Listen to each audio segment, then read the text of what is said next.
Praise the Lord. இந்த நாளிலே கூட நாம் தியானிக்க போகிற வசனம் யோவான் 15வது அதிகாரம் 15வது வசனம்.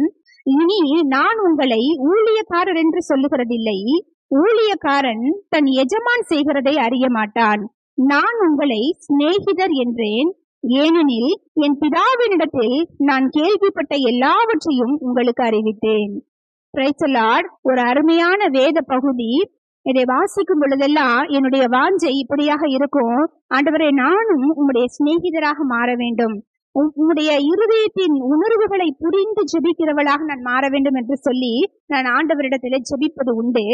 ஏனென்றால் ஆண்டவராகிய இயேசு கிறிஸ்துவே மெய்யான தேவன் என்று அறிக்கை பண்ணி அவரை ஏற்றுக்கொண்ட பிறகு நாம் விசுவாசிகளாய் மாற்றப்படுகிறோம்.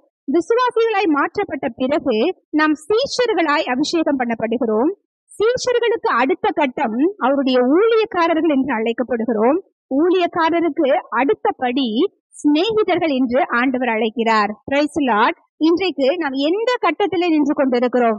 அடிப்படை விசுவாசிகளாய் சபைகளுக்கு வந்து போகிற ஜனங்களாய் நாம் இருக்கிறோமா? அற்புதங்களை மாத்திரம் பெற்றுக்கொண்டு போகிற ஜனங்களாய் நாம் இருக்கிறோமா? அல்லது அடுத்த கட்டமாக விசுவாசிகளுக்கு அடுத்த கட்டமாக சீஷர்களாக நம்ம மாறி இருக்கிறோமா? அல்லது சீஷர்களாக இருக்கிற நாம் ஆண்டவருக்காக ஊழியம் செய்கிறவர்களாக மாறி இருக்கிறோமா? அல்லது ஊழியம் செய்து கொண்டிருக்கிற நான் ஆண்டவருடைய சித்தம் இன்னதென்று அறிந்து செய்கிற அவருடைய சிநேகிதர்களாக நம்ம வாழ்ந்து கொண்டிருக்கிறோமா என்பதை நாம் இந்த நாளிலே தியானிக்க வேண்டும். ஒருவேளை இந்த 4 கட்டத்துல நான் முதலாவது கட்டத்துல நின்று கொண்டிருந்தால் அடுத்த கட்டத்திற்கு செல்வதற்கு ஆவியானவரிடத்துல பலன் கேட்போம், நம்மளை ஒப்பு கொடுத்து செவிப்போம். நல்ல ஆண்டவரே, அருமையான இந்த வேலைக்காக உம்மை ஸ்தோத்தரிக்கிறோம் ஆண்டவரே.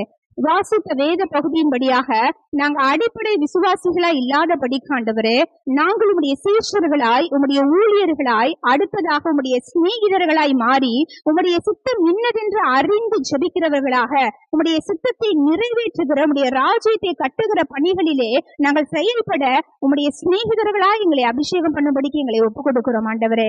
அப்படியே ஆவியானவர் எங்களை அபிஷேகித்து வழிநடத்த போவதற்காய் நன்றி செலுத்தி இயேசு கிறிஸ்துவின் நாமத்தில் ஒப்புக் கொடுத்து ஜெபிக்கிறோம் எங்கள் நல்ல பிதாவே. ஆமென்.